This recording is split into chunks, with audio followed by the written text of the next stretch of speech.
Саламатсыңарбы балдар?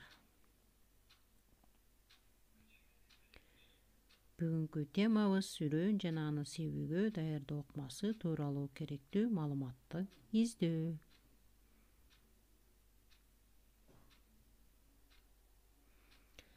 Сабактын максаты уруктарды даярдоо жана көчөттөрдү отургузуу тууралуу маалымат берүү.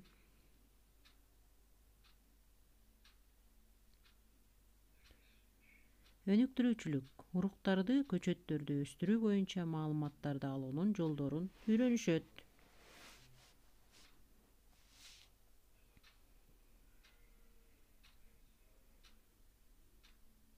Тарбиялык талыкпаган изденүү жана билгичтик менен эмгектенүүгө тарбиялоо.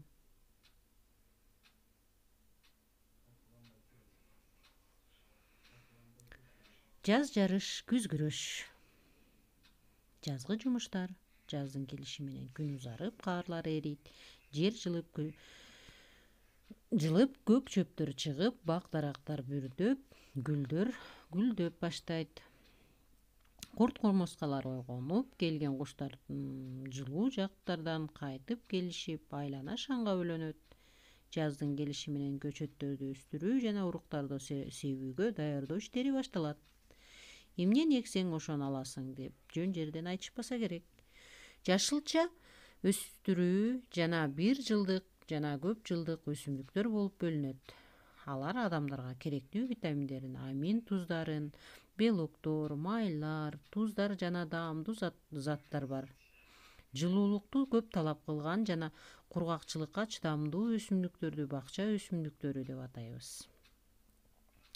Жашылча өсүмдүктөрү вегетация мезгилине жарык же пленка рамканын айнектин астында өстүрүлсө, аларды климаттык шарттан сакталган жашылча өсүмдүктөрү деп атайт экенбиз.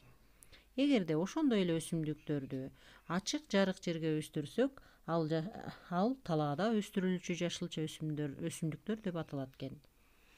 Жашылча өсүмдүктөрдүн ар кандай түрлөрү болот. Урук менен себүү, көчөттөрдү отургузуу ар кандай түрлөрү болуп бөлүнөт. Мына силер экранда көргөндөй биз сабиздин отургузуунун жолдорун көрүп атабыз. Сабиздин үрөөнүн септик, андан кийин жерди ылайыктап алып себеп өткөндөн кийин биздин өскөн сабиздерибиз мына.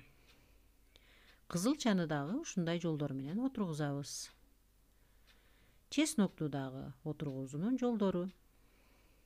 Жерибизди ылайыктап алып, ортосунун аралыгын бир карыш ачыктыкта кылып алып, чеснокторду отургузабыз.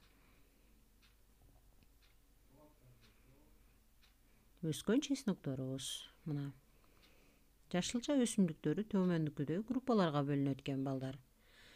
Паслендордун уруусуна төмөнкүлөр кирет экен: помидор, баклажан, калемпир, картошка, кайчылаш гүлдөргө болсо капуста, шалгам, хрен, редиска кирет экен. Зонтиктердин тобуна сабиз, укроп жана башкалар кирет экен. Ашкабактардын уруусуна болсо дарбыз, коон, ашкабак, бадыраң кирет экен. Маревалардын группасына кызылча, лилейдин уруусуна пияз, чеснок кирет экен. Балдар, мына силер экранда көрүп аткандай, азыр картошканын отургуузун жолдорун көрүп атабыз. Баарыбыз эле картошканы отургузганды билебиз. Эми көргүлө көчөттөрдү даярдоонун, отургузуунун жолдорунун ыкмаларын. Экранда көрүп турабыз. Мына карагат отургузуунун ыкмасы бул. Карагат отургузуунун дагы ыкмасы: биз 30 сантиметрден кезип алып аны жердин түбүнө отургузуп койсок, тамырча пайда болуп өсүп кетет экен.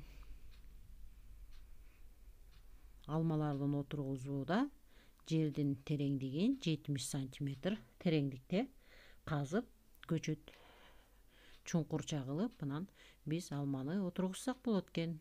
Мына экранда окуучулар көчөттөрдү отургузуп атышат. Ар бир көчөттү отургузганда ыктары, жолдору бар. Ал көчөттөрдү отургузгандан кийин биз алардын баардык отургузулган көчөттөргө өз убагы менен суу куюп карап турушубуз керек, анткени алар тамыр алып өсүп кеткенге чейин. Мен силерге 3 суроо берем. Ошол 2 суроолорго жооп жазып жөнөтөсүңөр дептерлерге. Эмнени эксең ошону аласың. Маанилерин кандай түшүнөсүңөр? Маанисин.